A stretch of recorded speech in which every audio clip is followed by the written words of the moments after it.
Hey, what's up, guys? In today's episode, we discussed one of the hardest but possible things to do in sports, the 3-1 comeback, the Golden State Warriors and the New York Knicks.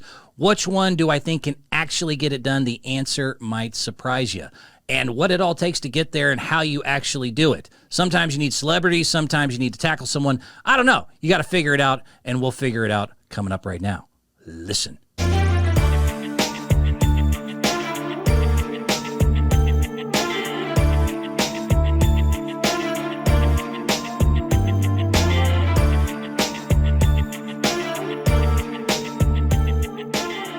Hey, what's up, everybody? It's the Tricky Guy Sports Podcast. Your host, Brent Bilski, a.k.a. Double B. We got exciting stuff today. NBA playoffs continue. The Golden State Warriors and New York Knicks continue their series. We'll see Denver and Philadelphia if they can close out over the weekend. Lots of good stuff, but like I said, first of all, both teams down 3-1 have kept it a series so far, which is always exciting. Jalen Brunson and the Knicks in position in case the shot came out.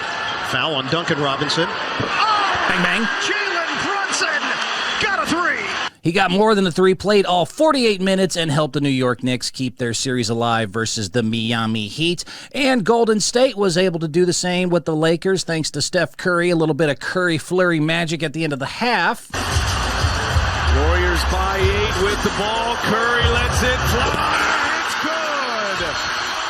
Stephen Curry sends us to the halftime break with a rainmaker. Both able to get it done, and so really that's the first thing I want to jump out the gate with. As you know, the 3-1 comeback can be done, but it's only about a 4.5% chance statistically overall in NBA history. So you're telling me there's a chance? Yeah! I mean, technically, the 3-1 comeback in major sports that it can be done. NFL obviously excluded from this because last I checked, they never do a 7-game series. But, the NBA statistically, it's been done 14 times, and there's a 4.5% chance as a team you can come back from the 3-1 deficit. Also, in NHL, it's been done a lot more, 31 times actually, and even, I don't know much about hockey. I do know the Bruins were the best team supposedly in a long time, and they lost 3-1 to the Florida, the Gator Maters. I don't even know what you call what's the Florida team out there? Does anyone know that? Anyone know that offhand?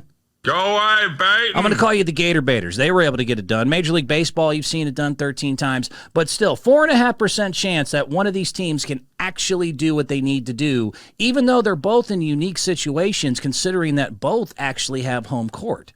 I don't think I've ever seen an opportunity for two teams to come back from the 3-1 deficit, and both of them actually be the team with the home court advantage, especially all the way into the Western Conference semifinals, Eastern Conference semifinals. What does that do? Does that blow your mind? I mean, it kind of does. So thinking about it, though, I wanted to try to start off with which team between the New York Knicks and the Golden State Warriors, which one of the two do I think actually can pull this thing off?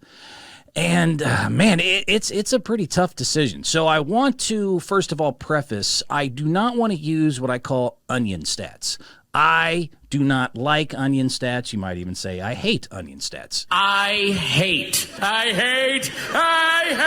What's an onion stat, Brent? I'm glad you asked. An onion stat to me is something that if you peel back the layer really quickly, you can find out very soon that it stinks. So stupid things being brought up is like even the Warriors, yes, in 2017, they were able to come back 3-1 versus the Oklahoma City Thunder.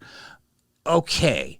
I mean, that was 2 presidents ago and a pandemic ago. 2017 was a long time ago. Steph Curry was a completely different player. Klay Thompson was much healthier. And other than Draymond, the entire roster was different. So, those types of numbers really don't mean precisely much to me.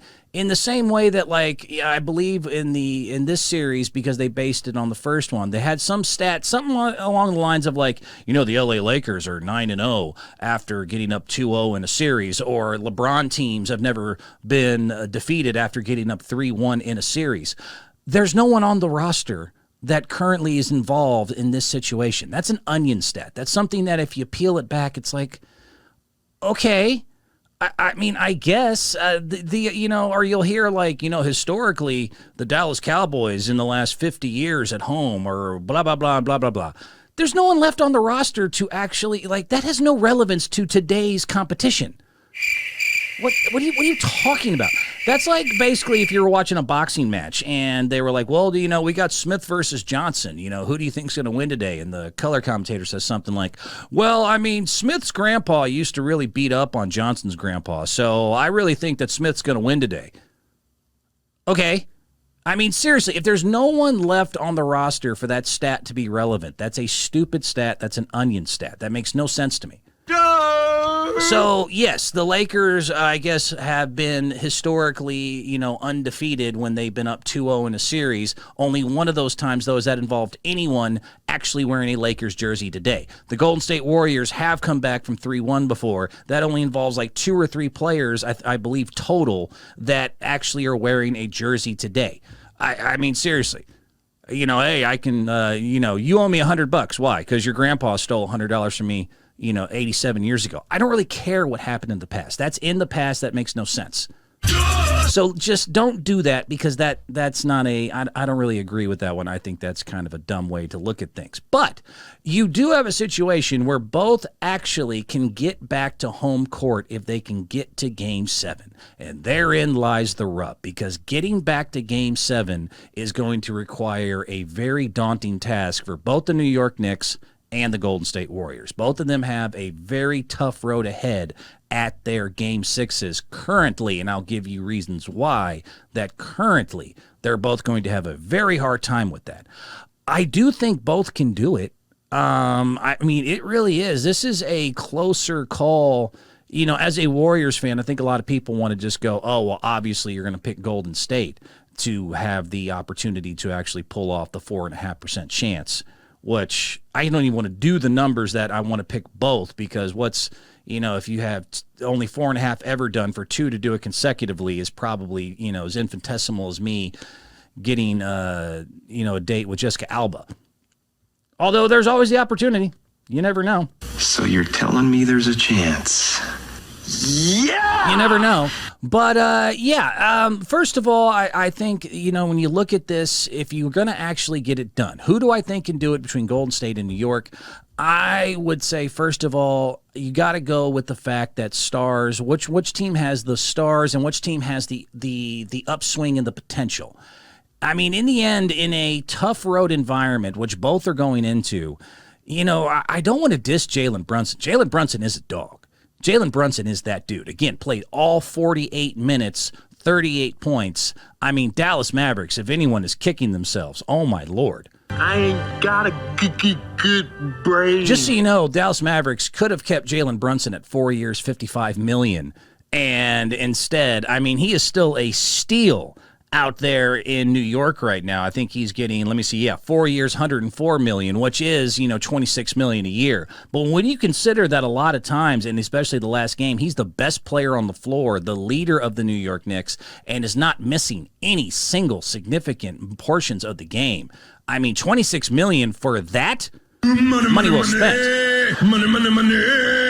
Very shifty, but a leader. He's tough. He really represents New York Knicks well. I mean, Jalen Brunson was able to get a lot of things done in position in the game in case the shot came out. Foul on Duncan Robinson. Oh! Jalen Brunson got a 3. You see him hitting the 3 there. Then also, I mean, he's just shifty. He's one of those two. That's a lot of these newer superstars. He's not going to out-athletic you. He's just skilled. He's mentally tough. He's physically tough. He is lefty, which can be kind of a pain in the butt. He just knows how to use his body, get around you, which I do think is better than certain situations, including Golden State's, where the three-point shot is kind of reliant. He can hit the 3, but a lot of times he does more stuff like this. When Robinson was spaced up in the corner to contest that shot. Brunson, Just zigzag for almost Brunson. looks YMCA-ish, not much to it. But, in the end, I do think that Golden State has to have the advantage here, because you got guys like Steph Curry who can drop 50 points in a Game 7. This is not an onion stat. We just saw him do it. On the road in an elimination game, Steph Curry dropped 50. dropped the 5-0, the historically best Game 7 performance of all time. Stars are going to shine if you're going to be able to pull this off, and are going to have to pull this off on the road to get these Game 6 wins to even push this back to hopefully a couple Game 7s on Sunday. Shaquille O'Neal, who's usually just quite a ding-dong, actually was making a good point on this. I was watching the Inside the NBA stuff, which is only usually good for comic relief. But Shaq actually, when asked about who's going to be able to get this done, made some solid points. So let me go ahead and play this for you, because for once he actually had some decent things to say. And he does have experience in understanding what it takes and what it takes from the stars to get stuff done. So here's Shaq. I don't have the video, so we'll just go ahead and cut to a little picture of him for you here and listen to this. In a closeout game of this magnitude, you can't rely on the others. The others have to rely on you.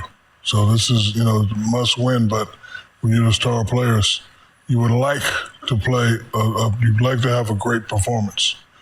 But, because again, the followers, they like to follow the ones that are leading. So if like for example, Steph and them, they came out and played, Draymond said, okay, they're ready, I'm ready. The other guy, Wiggins, okay, I'm ready. So, again, we talk about LeBron and AD and Jimmy Butler and, Bam Adebayo. They gotta set the tone for this game so the others feel comfortable, because, when you're the opponent and, you're playing in a closeout game, of course you're going to have some spurts, but if you stay close, you still got confidence. Like you want to, if you're the home team, you want to put these guys away early. You want to put that doubt in their mind, let them know that, hey, I know you brought one suit. Hey, and Shaq has a great point. And Shaq had a great point, and Charles had to finally interrupt there. But in case you missed it, I'll encapsulate there for you. Basically said, and the stars and Kobe Bryant and Papa John pizza. I really, sometimes, it's amazing that he gets to be a professional speaker as someone who tries to enunciate and tries to properly use the English language. And you got Shaq out there. Shaq, can you give us he's so animated in every situation, but you put him in an environment where the microphone's on, he's supposed to talk, and it's like, Shaq, what do you think about the game? Do you have anything to say? I feel a little breathy right now because I ate too much Papa John. Krispy Kreme. I'm a cop. Is that crazy? I'm a police officer. Kobe Bryant, rest in peace. Whatever. But he does make a solid point here that basically, the stars set the tone and the role players follow. You saw this in both New York and the Golden State situations in their victories. Steph Curry, only had 27, but he had a timely 27. I will say that. I thought Steph did a good job of important times of the game actually closing out. Again, I'll show you this one at the end of the half was huge.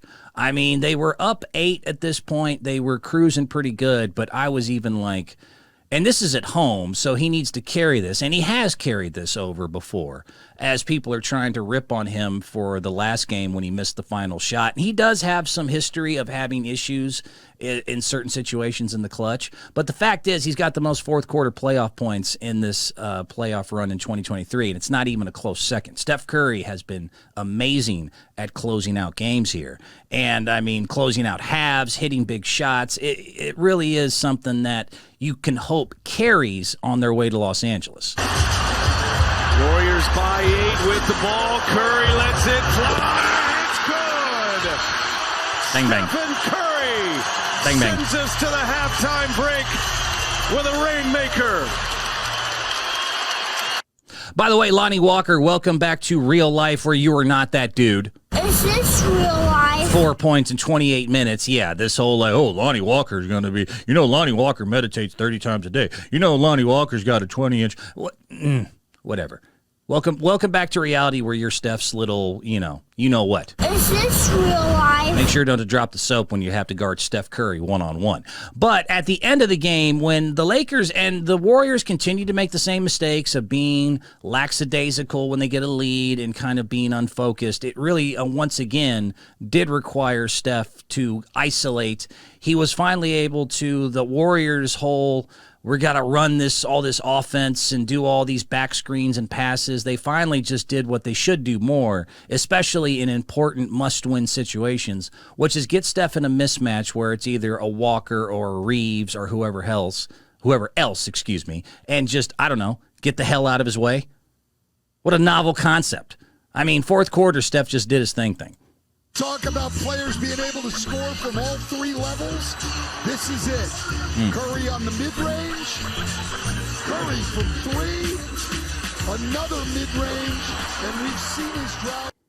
I'm going to say it, too. You know, there was a few times where you see those where Austin Reeves was guarding him. And, I mean, look, I just think Austin Reeves, I'm sorry, you can't guard Steph, and it's a little bit. Because I'm white. Because he's white. Because he is white. Look at him, man. What you want? I could say it. This is one of the last things I can actually say out loud. Larry Bird, by the way, famously, would be so pissed off if he found out a white player was guarding him. This is, you can ask, there's 1,000 YouTube clips of this. Larry Bird from, the 80s of the Celtics, for some of you that are 20 years old and don't seem to know anything about anything, would literally, Isaiah Thomas and others have been quoted as saying, yeah, if a white player guarded Larry Bird, he'd be like, are you out of your damn mind? Do you know who I am?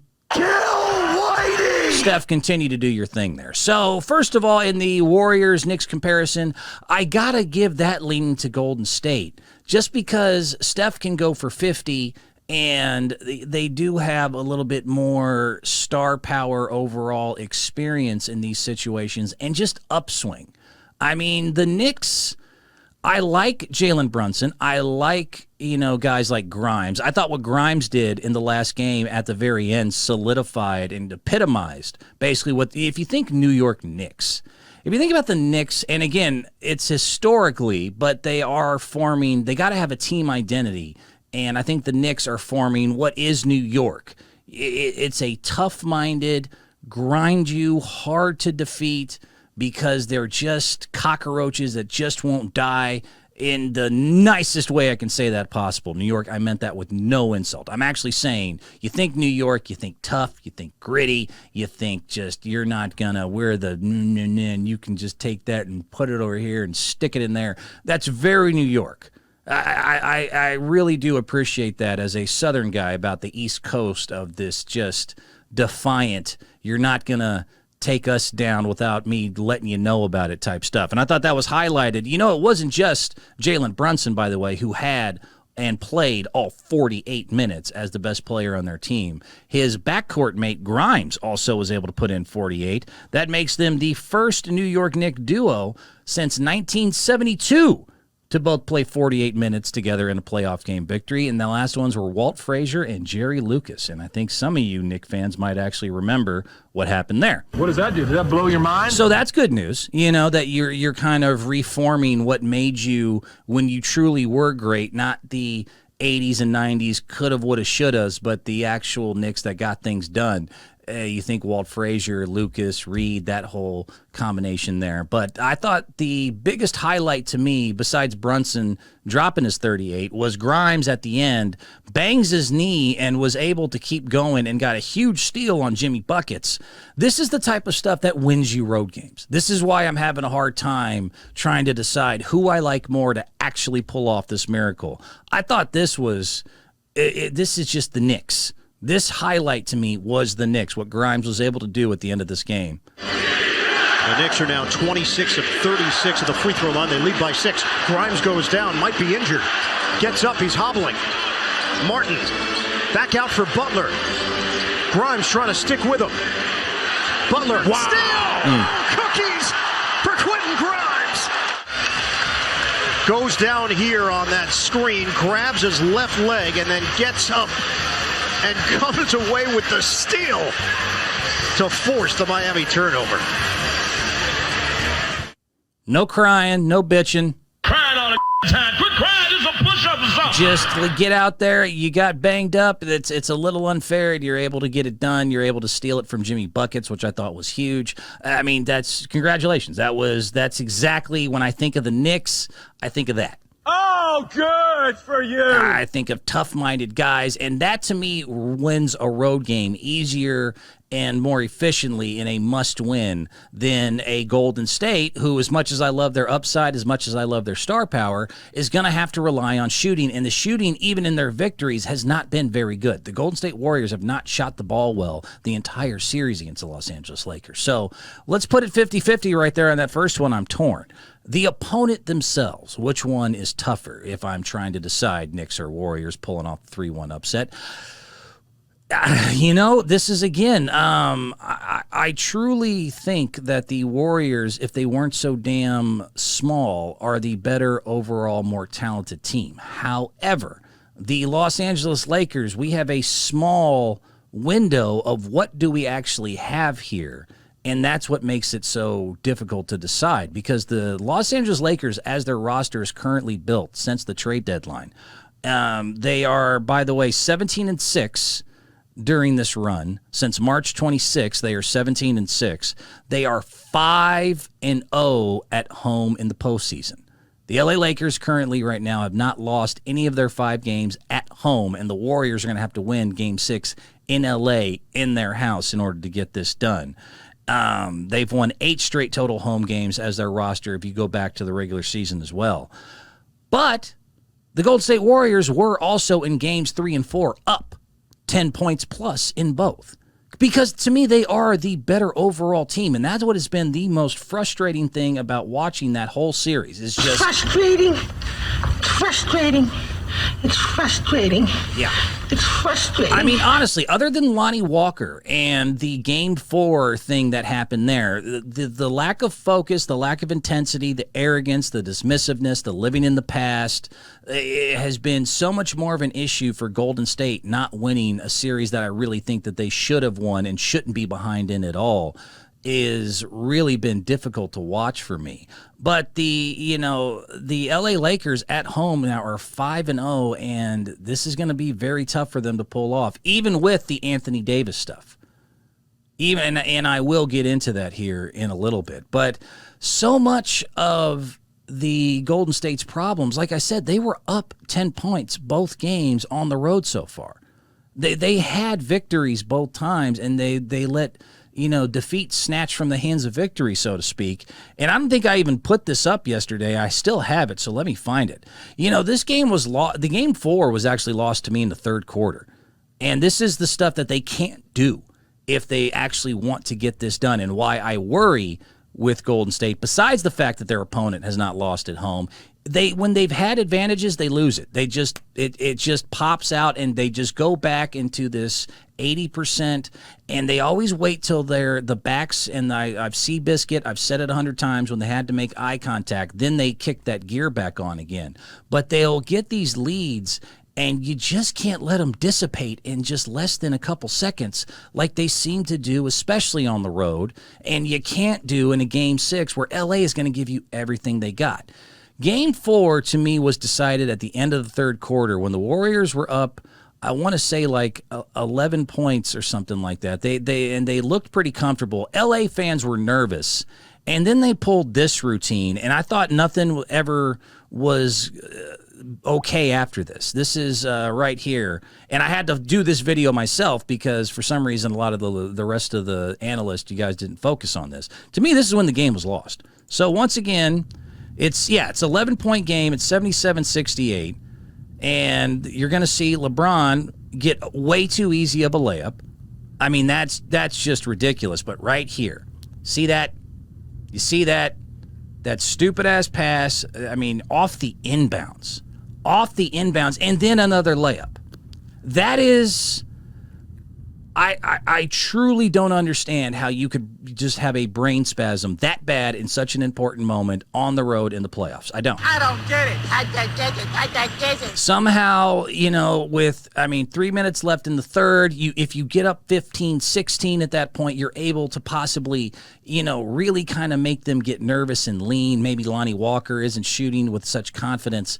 But, one more time, this little 4-point sequence that takes it from 11 to 9 to 5. 9 to 5 versus being 14 or 15 at the end of the quarter. Suddenly it's a ball game, and they never seem to really recover psychologically or emotionally from that. Look at this again. This defense is so abysmal to start off. I mean, look, this is just, yes, they have Hachimura, so Looney's a little spread out, but there's just no effort there. Dante, I love you, Dante DiVincenzo. What in the world was your rabbit ass thinking right here? Holy Lord. And then Wiggins, not in defensive position, gives up a layup. I mean, what the? Oh, my God. That's a lot, man. It's a lot to take in. I ain't got a good brain. So I would say L.A. is an extremely tough opponent at home, especially versus a team in Golden State who, for all their talents, doesn't seem to want to always stay focused and take the game serious. I don't think that's the Knicks' problem. I just don't know if they're that much more talented, even though they're the higher seed than the Miami Heat. I just don't. And another guy who can be up and down and moody and mercurial is for the Knicks, Julius Randle. I don't know if he's going to travel well to Game 6. And the fact is, Miami is also 4-0 at home in the playoffs, in the postseason. Miami Heat, you can argue, are going on a kind of historic, unexpected run here. But Jimmy Butler is the head of that snake, and Jimmy Butler is that dude. I mean, for the Knicks to get this done, they're going to have to go win this in Miami where they're 4-0 at home. And Jimmy Butler is still good on the road. Jimmy Butler on the road in the playoffs this year is averaging 32 points, shooting 55%, but only 31% from threes. Jimmy Butler, in their undefeated 4-0 record so far at home, is averaging 35 points from 57% shooting from the field and 47% from threes. That's a full 8% better than even Steph Curry is doing right now. Is this real life? He's going to be a tough one to kill there. So, again, I'm going to keep it 50-50. Which role players are, quote, rolling? Klay Thompson has been, oh, my God. I mean, is Klay Thompson a role player now? Kinda. To be honest, kinda. He has the higher level of streakiness versus maybe some of the Knicks' best players when you look at, I don't know, like a R.J. Barrett. R.J. Barrett can get, and it's been getting 20-plus, but Klay can get you 40, and you would think he's from L.A. He keeps saying how much he wanted this series, Game 6 in L.A. Maybe he can be fired up and have one of those big Game 6 Klay nights, as he's been called Game 6 Klay for all his great Game 6 performances in the past. All right, you got me. That's an awesome nickname. But again, that is in the past. This is not 2022. This is not 2016. This is 2023. And so far, your last Game 6 against Sacramento, I don't believe was really that much to remember or anything to give you that nickname. So, Jordan Poole is just, I don't even want to discuss Jordan Poole. Jordan Poole is just, Jesus Christ.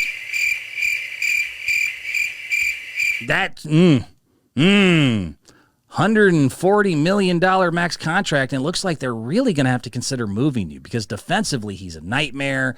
His shot selection, Jordan Poole has finally in Game 5, he hit one of his 6 threes.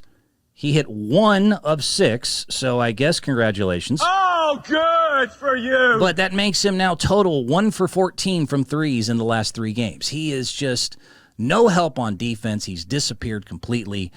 You look at the Knicks and their quote-unquote role guys, because Brunson is the star. Jalen Brunson has clearly become the leader, the star, the head of what they do. Is he good enough to win a title as the main guy? I don't know. I mean, maybe. He's already exceeded far more expectations than I ever thought he would. But you look at Julius Randle in their last victory was 24-5-5 and was 4 of 7 from threes. As a big, he can really, if he's hitting shots, he can really get going. But their whole bench, even in their Game 4 loss, in the one they lost, the last one they had on the road, their whole bench, the New York Knicks scored 8 points. So, I really know if you guys can say you have enough to come out, your bench guys can come save the day. I saved the day. Seems like they got a problem with heroes around here or something. I saved the day, Betty. I don't know if you have enough there. I got to give the role players at least, Golden State is a deep roster. The thing is, and this is why if I was thinking about who might actually get this done, why I would probably, honestly, pick the New York Knicks, size. I have become a size queen. I don't care what anyone says. It is all about the big ones for me. I like some big. I needs them big ones. The most well endowed. Give me big, strong, quick centers when you have to go into a road situation. You have to grind one out where you probably aren't going to be able to expect all your role players and your stars to have great nights and shoot the lights out and be able to consistently do that for 4 quarters. I want to win on defense. I want to win on rebounding. I want to win with some big boys. That's a huge bit. That's how I want to win a game. And the New York Knicks, for some of their flaws and their lack of star power and maybe not all their upswing, do have they have Robinson, they have Hartenstein. Randall is just as big. I looked at him compared to Bam Adebayo for Miami. They have the ability to just bang you and tough you out, as we saw with the Grimes highlight. I think a lot of people, I'm not even doing this just to be like, to try to okie doke you. If I had to pick one team to possibly pull off the Game 6 upset at least, I'm going to give New York the advantage because at least they don't have to rely on, we're just going to have a hot shooting night and try to get this done. They can just beat you up and grind you down. The last, in the Knicks-Miami Heat series, just so you know, 4 of 5 have been decided by who won the rebounding battle. So, that's not, you can get mad at that stat. Actually, I'm not even mad. That's amazing. Team who won the rebounding battle has won 4 of the 5 games. The only one that it didn't work out that way was Jalen Brunson was 0 of 7 from threes. This was New York's Game 1 loss at home. I don't really see that there was a lot of fluky things that happened in that. So normally, and much like the Game 4 loss where L.A. was able to expect Lonnie Walker, there's going to be those fluke games in a 7-game series. If it gets extended to 6 or 7, those things happen. But most likely it's going to come down to who can win the battle of the paint, who can win the battle of the rebounds, who can get second shots, who can protect the rim, who can do the little things that are more important than let's just hope that we just come out and fire away from threes. So as much as Golden State has the upside, I really, I'll say it right now. I think, honestly, that the New York Knicks beating the Heat is a better opportunity overall if I look at everything factored in than the Golden State Warriors. And I'm right a lot. Man, I'm tired of being right. It's hard, though, because I really think Golden State should win. I really, that's the hardest part of this. But also, and this was another little mini controversy as I, kind of made my decision there. I really don't know how much the Warriors can expect to get the calls or to get the evenness called at the free throw line, besides the fact that they're the shortest roster in the NBA, which I have pointed out before, by the way. Average height of 6 feet 6 inches. Looney, their only big center. One of the things that has pissed off and become a little mini subplot in between the Warriors and Lakers series is the flopping. And the Lakers are some flopping little girls. You guys can say what you want, but I've watched it. I've watched other people watch it with me, and they've all said the same thing. God, these guys are some flopping little girls. They're always trying to get fouls, and a lot of times they get rewarded for it. But don't tell me it's not kind of a cheap way to get some easy shots. And yes, it's working, but it's a little lame, and you are doing it. Cry me a river, you fat baby. You disgust me. There is the statistics, and it is true. The Golden State Warriors all season have set the tone. They have all year been dead last in the entire NBA in free throws attempted, and the LA Lakers are number 1 in the entire NBA over the year in free throws attempted. But that also comes because of not just the shooting and the finesse. It just comes from not just style. It comes from, your leaders and how they do things. Anthony Davis, LeBron James, for a lot of things, are very great. But they're also some flopping little girls sometimes. And now you throw in Schrader and a couple others, and you see a lot of it. Cry me a river, you fat baby. You disgust me. It just is what it is, man. And so Kerr called it out, and Steve Kerr's not like that. Steve Kerr's not usually one to call out in a press conference saying, like, the free throw discrepancy, there is some stylistic reasons, but the flopping crap is kind of getting on my last little rabbit-ass nerve here. And of course, everyone took that offensively in Los Angeles, which is hysterical to me. I'm not even going to bore you with the LeBron flopping. I mean, you can just look those up, the LaFlop videos left and right. But there was, first of all, a analyst for Inside the NBA who was discussing it, and this is what he had to say about it. One of the storylines have been the free throw disparity between the Lakers and the Golden State Warriors. And Steve Kerr added to that, saying that the Lakers are getting away with some flopping. And he said that they're fooling the refs. And he's encouraging the refs to look deeper into that and not fall for that. And I text a prominent Laker player. This was his response to me via text.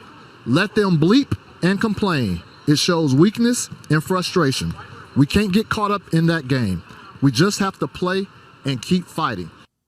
And there is some truth other than it's a little bit petty and it's a little bit nonsense. I mean, there are. And the little highlight thing that was being shown beneath that, there was way worse ones that happened throughout the series here. Like I said, Schroeder to me is the worst of them all. And LeBron loves to bang. Both him and Anthony Davis both will bang, bang, bang. And as soon as they get touched, flail their arms out. And they'll get the call, and a lot of times it's crucial. And when you're on the road and you're trying to win a game, losing the free throw battle is really going to be a hard thing to overcome, especially if it's like 29-6 or 27-15. Some of the free throw discrepancies LA has had over Golden State and some of these closer victories here. And it's part of the game. Is this regulation? This ain't regulation. It is what it is, but don't tell me you don't do it. That's, once again, this is kind of the same level of why I get frustrated with Lakers and Lakers fans and LeBron James. This idea that you aren't doing it. I guess you can't publicly say it. And it's kind of the Bill Clinton, depends on what the word is a little bit of like, how much can you actually admit to the public of saying like, hell yeah, we're flopping. I mean, yeah, we need it. We're bigger. We can't shoot like Golden State. We're trying to get some free throws here. Mind your business. They're giving us the calls. I don't want to hear anything about it. So publicly saying you're not, okay. Darvin Ham pretended to be all offended by it. This was in the game. This is game 5, but the fourth quarter interview, they brought it up, and he was like, no, that's not us. The reaction of Dennis Schroeder, I guess not getting the foul at that point, is that something you thought it was a missed call? Yeah, we don't teach flopping. We teach our players to play downhill and attack the paint and be forceful. And they are. I mean, they have been the more forceful, the bigger, because they're bigger. Darvin Ham's a great coach. I really do like Darvin Ham. I like the adjustments he makes. I like some of the things that he's done, double teaming Steph and strategy-wise and figuring things out, making sure to isolate Anthony Davis when there's opportunities to do so. Even little things, like there was a time when Draymond had 2 fouls last game at the second quarter, and he was just about to come out, and I even was able to notice it. They ran a play specifically. Ended up getting a charge called on LeBron, who tried to run into him and flop and throw his hands up to get Draymond's 3rd foul. But the idea that you're not doing it is just such nonsense. It's almost, whatever. It's a little nutless, if you ask me. This man has no I don't mind you being what you are, but be what you are and say what you are, even though I guess technically you can't do it. Anthony Davis did not flop. Now, this might be, of all the stuff I just laid out, and I'm kind of took my time to get here. The Anthony Davis is the X factor here is not even, does that even need to be said? The Anthony Davis and I guess Draymond Green battle is really what has almost decided the series, and we'll see if it can extend it. And he's hurt. Like, he got hit in the head. I don't like watching even a team I like win by injury, but the fact is you lose Anthony Davis. LeBron is going to have to be the old LeBron and do what he can do, which is a whole nother conversation.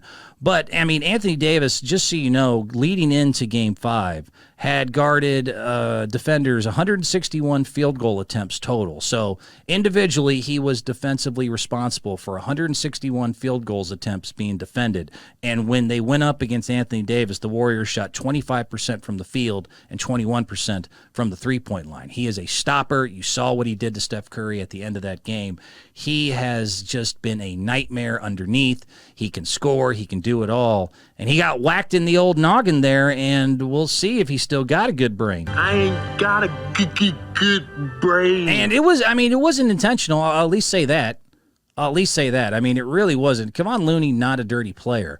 But you look at, let's see if I know I have it here. Yeah, so in case you missed it, this might decide the whole thing because concussion protocols nowadays, which I'll let you know about, are not anything to take lightly at all.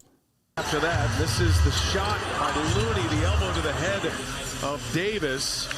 And after sitting on the bench for a moment, the medical staff has taken him back to the locker room. Chris Haynes was right there with him. What'd you see, Chris? Yeah, I think And I don't think he was flopping. I mean, they're saying reports are real serious. And it's weird because it didn't seem like that intense of a hit.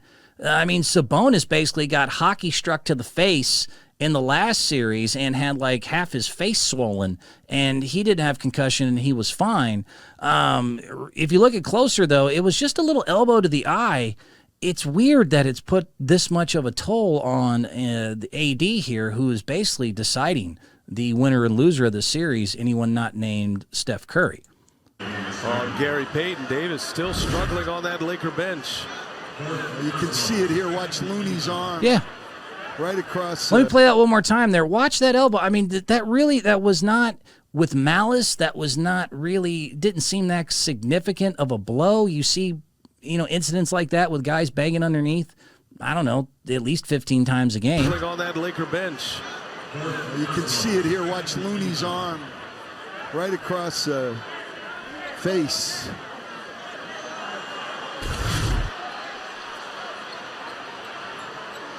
Payton picks up his fourth foul. You see the numbers on Davis. 23 points, 9 rebounds.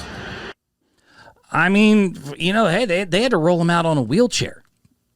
They said afterwards that, I mean, he's in serious, and I'm not going to sit here and do the see, Anthony Davis can't stay healthy. That was, that's weird. I really... SOS capital T. Soft. I really don't know if that's a fair assessment here, but the fact is, if he has to go into, and as the time of this recording, I don't have that answer for you. If he went into concussion protocol, that's a big deal because he would have to miss Game 6. And both of these teams, LA and Miami both, do not want to go back to the other teams, the Golden State's or New York's home, and try to finish this off. They both want to finish this off in 6. And if Anthony Davis's noggin there can't get figured out, that's going to be an issue. That's going to be a significant issue because the Warriors are better in every way, shape, or form other than they're just too damn small, and they have a problem with, getting foul discrepancies and rebounds and protecting the rim and all of those things. We'll see what happens. Can he play? We don't know. We'll find out. Both of which are pretty exciting, though, and I'm definitely looking forward to both. This has been quite an interesting thing here to see so many series and so many different, not going like we all thought it was going to. So we'll find out.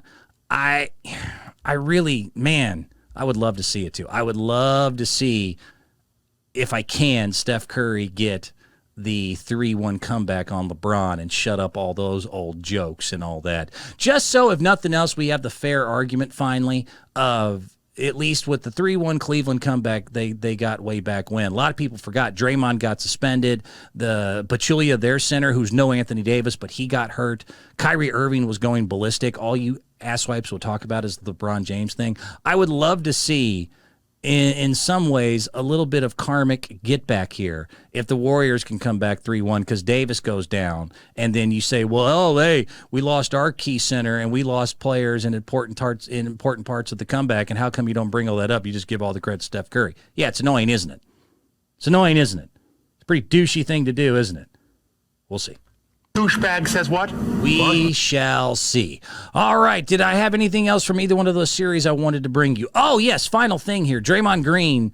And this might be all the X factor I need. Of all the X factors of whether New York can get it done or whether Golden State can get it done, maybe it all comes down to Matthew McConaughey.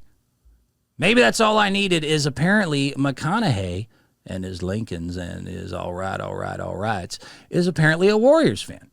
I did not know this. Another Texas good-looking, handsome devil, a little bit older, few gray beards, but still pretty gosh dang sexy if you ask me. And yes, I'll say that about McConaughey. That's a handsome man. If you can't admit McConaughey is a handsome man, you got your own issues there. Whether I have a face made for radio is a whole nother debate. But apparently, another Texas boy is at least enough of a Golden State fan after the victory was able to dap up Draymond a little bit. Thought this was interesting.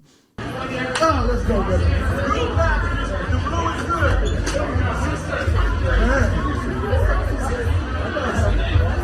How you doing? How we doing, man? Good. Great job out there. How you doing? Draymond. Nice to meet you. Rob McIntosh. That was killer. I mean, the family's all got on the Golden State jerseys. You know, the kids love them some Steph Curry. Adults hate Steph Curry. Steph Curry. Kids love Steph Curry because there's nothing wrong. Steph Curry is pretty darn wholesome overall and very John Cena-ish if you actually think about it. Steph Curry actually is very close if you know anything about wrestling, and I do know a lot. It's still real to me, damn it. John Cena, now actor, was a very famously loved by the kids wrestler, not so much by the adults. Matter of fact, hated by the adults. You see a lot of the similarities now that I kind of put the two together. That's actually a pretty good comparison. Steph Curry, very successful, has some issues winning the big one early on in his career. Kids love him. Adults hate him. What does that do? Does that blow your mind? Actually, onto something there. But moving on, yes, McConaughey, maybe that's all the, because some of this has to be a little, for either one to pull off a 4.5% chance of something happening, both need just something extra. Both are going to need just something in the air, something in the universe, just kind of putting them over the hump. Maybe for Golden State, we'll have old McConaughey. I'll tell you what, guys. You can get it done just like I got her done. Actually, that's Larry the Cable Guy. My phrase is all right, but still. Driving Lincoln. Win Game 6. Upset LeBron fans and make some podcaster's day. He is good at speeches. You got to give him that. McConaughey can drop a speech. This is just one of the many. Some Texas soccer team. He's, again, Austin, Texas guy. He was pumping them up over like a damn Zoom with no prompt or, teleprompters or anything. He can give him a speech. Maybe we can get him to give one right before Game 6 in L.A. Dude, how excited you ought to be where you are right now with what you got coming up tomorrow? Very No. Come on. I'm going to ask you again. How excited you ought to be where you are right now and what you got coming up tomorrow? I'm going to ask you one more time, man. Seriously. How excited you ought to be where you are right now with what you got coming up tomorrow? Come on, man. Yeah. Going out there and leaving a mark by hook or by crook, whatever the damn score is at the end of the game. Leaving a mark where those sons of remember your name. Whoa. At Austin FC squad under 15, under 17. You better load your jock strap if you want to play them. You leave a mark. Ready to kick some tomorrow, man. Yeah. Have a ball. You guys are down there playing soccer, representing this team, yourselves, your families. Austin FC. Badass, man. I was never good enough to do that. I was a goalie who led the league in red cards for 2 years. Yeah, but still, make them remember your name. I like it. Tell them, remind them, your name's Steph Curry, Klay Thompson. You're better than them stinking-ass floppers. Make them remember your name. Make them feel you. Penetrate them. Penetrate them good. Maybe the McConaughey factor will get it done. Anyways, and the last thing, I do want to say this because I almost forgot about this. And this is just a last Warriors note here, but I do think Steve Kerr, can we have a conversation here? I swear on everything holy, if you don't in Game 6, because the Lonnie Walker thing that happened was a perfect example of this, what I'm talking about, this idea of like just something, a surprise, something kind of to rally the troops, something to kind of galvanize the team, besides the stars, besides execution, besides rebounding, defense, all the things that you need. Jonathan Kuminga is sitting on your bench. I don't know why. For 5 minutes a half, it makes no sense to me that you have not given him an opportunity at least to give this a shot, a la the Lonnie Walker situation. I I do not understand. I do not know what's going into your rabbit-ass mind here. I do not have any explanation why one of not just the most athletic guys on your team, arguably in the league, 6'9", and can really help you out defensively, why you haven't given him an opportunity, I will never understand. Explain that to me. Explain it to me, God. Explain it to me, God. I want it explained to me now, Jesus. Other than maybe basing your decisions on the contract situation, and that's why Jordan Poole continues to be able to suck out loud and get opportunity after opportunity. Yes, you've been giving him an earlier hook, but it's not like the excuse that I've heard from Kerr about not playing their young guy, Jonathan Kuminga, is that basically, well, the matchups don't work and we don't know if he can fit here or there. He's one of the only true young, bouncy athletes that you have. This guy can really do a lot here. Why you do not decide to give him at least 5 minutes a half, I will never get it. I will never understand. I don't get it. I don't get it. I don't get it. And look, I'm just going to say this one time.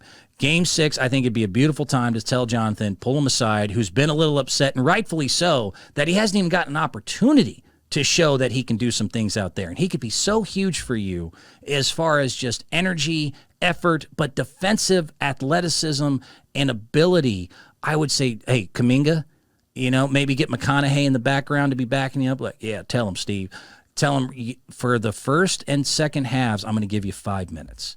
5 minutes, and here's what I want from you to do. I want you to give LeBron or Davis or whoever's their best player the worst next 5 minutes of their entire lives. I want you to go out there and just completely do everything you can to make their lives a living hell. You are the youngest, most athletic guy that we have. We could really use you. You're obviously well-rested. Whoever you get and guard for the next 5 minutes, whoever their best player is, I want you to get in their rear end like you just got poisoned and the antidote is in their large intestine. I want you to be the proctologist. I want to call you Lemmingwinks after this because you got inside that man so deep. That's what I want to see. And give it a shot. He kicked my ass. Tell him, look, your job is for the next 5 minutes is to get in LeBron's rear end. He kicked my ass. To get in Anthony Davis's all up in him. He kicked my ass. Anyone with a rear end out there, that is yours. I want some fun. I really don't understand why Steve hasn't done that. Truly frustrating. Truly frustrating. It's frustrating. I'm running out of time. Let's get to some fun little videos and call it a day. You seen it? You seen it? Don't look at me. Don't look at me, little puppet. Have you seen this? Have you read about this? Yes, I do play videos during the podcast, but this is always at the end. Especially, this is mostly, I'm going to try to describe best I can, but it's all visual. So go to our YouTube channel, look up Tricky Guy Sports. Just search that on YouTube. You'll be able to find all of these episodes and be able to enjoy this part with us. I just like having some fun at the end to cleanse my palate and maybe get rid of images of Jonathan Kuminga getting inside LeBron and Davis in ways that probably isn't appropriate. He kicked my ass. Whatever. Let me see. What did I have today? This is, speaking of getting in, I'll just do this one first. A long time ago, I get to interview Mike Tyson. I'm a big fan of Iron Mike. And it was just over the phone. And even over the phone, this man is so intimidating. It's hard to describe. And it's really, if you know his history too, this guy lived and seen it all. By 12 years old, was already in and out of juvie he was famously, he would escort old women across the street, knock them out, take their purse, ruthless. He did with one of the toughest human beings, and interviewing him was fun because this was a live radio with Christian shows on it and stuff. And I asked him about Floyd Mayweather fighting Manny Pacquiao at the time. He's like, Anthem Real Man said he to fucking fight him. And I don't know why. And he's just cussing and cussing and cussing. It was an interesting situation. Always be careful when you interview Mike. This was an older clip here, but it made me think of the toughness and what makes a real tough guy. It's not flopping. It's not, having to get wheelchaired out of the game because you took a little shot to the noggin. It's not all this concussion protocol. It's guys like Iron Mike Tyson. These guys are real tough guys. Not safe for work. Cover your ears, children, Because sometimes Mike just got to say things, and he just can't be filtered by your stupid vocabulary. His vocabularistics are impregnable. Mike Tyson. Listen, I'm not scared of these guys. These guys think they intimidate me, and they think that I think that they're scared. Oh well, if they're scared, that's all I know. I'm gonna bring the pain to them, and that's all it is. Then we go see how tough you are. Tough guy. I like tough guys. All the time in prison, I always ran these guys. They were tough. When they were in, they ain't tough. When they get confronted, they ain't tough. When I bring that pain to them, they ain't tough. They think they know they've been around crazy niggas. Oh no, they don't know one. They don't know crazy nigga. No, they really don't. Whoo, Mike is that dude, man. Mike is that dude. Get him to give them the speech. Forget McConaughey. Have Mike Tyson. Have McConaughey before Game 6. You can probably pull this off. It's going to be in Los Angeles. Have McConaughey coming in talking about, drive a Lincoln and make them remember your name.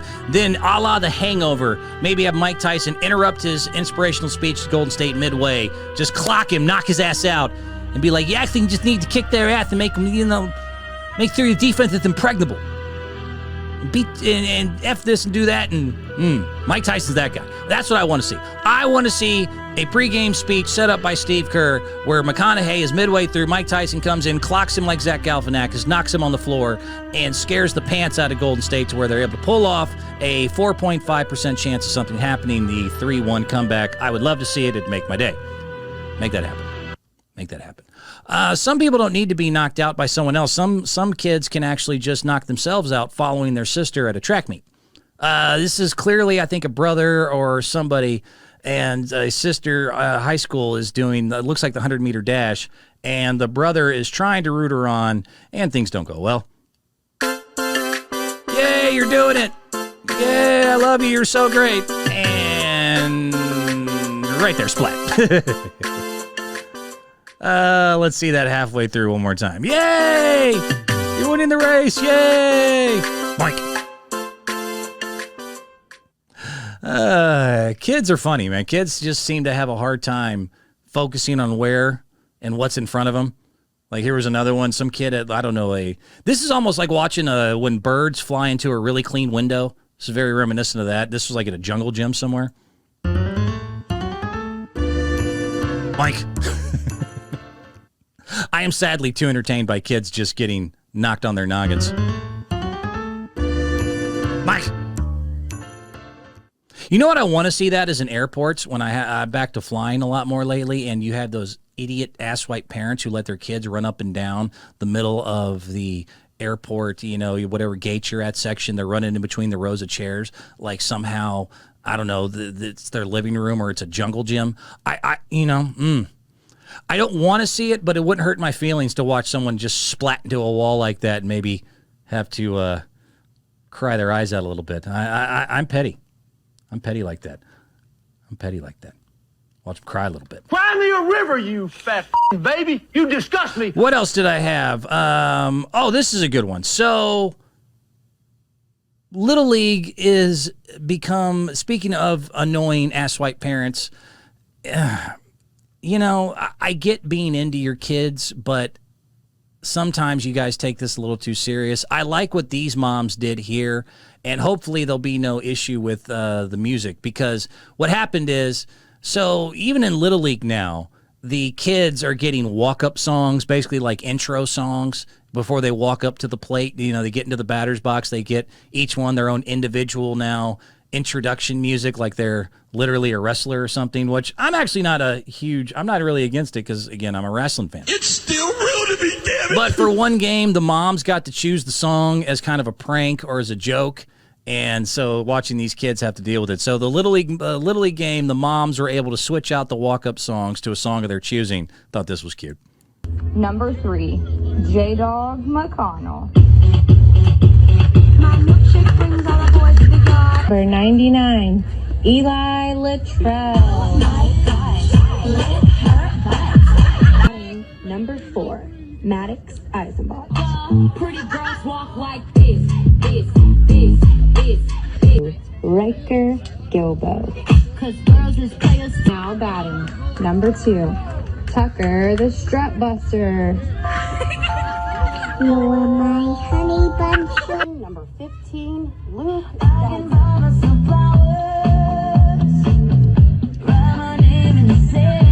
I don't know. Some of those songs slapped to me. But I thought that was cute. And in the end, if all things don't work out, you can just do what this Little League kid did and just tackle the pitcher because F the world, I'm crazy. I don't know what this kid's problem was. I don't know who his parents was, and I don't really care. I just thought this is, you know what? You know, the walk-up songs got me in a bad mood. I'm feeling some type of way, and if you try to stop me from getting to first base, I'm just going to, how about Ray Lewis tackled snot out of you and call it a day? Certainly one way to end things. T-ball. Take that. That kid's awesome. That I don't know if he got suspended or whatever, or if the kid had to be rolled out on a wheelchair. I sincerely doubt it, although after watching the Lakers-Warriors game, who knows? But, I mean, yeah. You know what? You're going to try to throw me out? You going to throw me out? I know Mike Tyson, bitch. Take that. If you're going to go out one way, at least go out hard.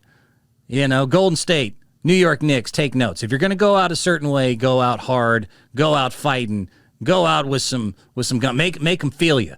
Make them remember you, as McConaughey said.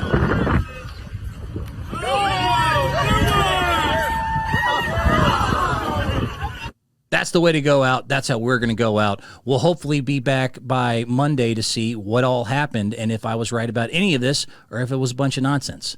We'll find out, I guess, and we'll talk about it then. See ya.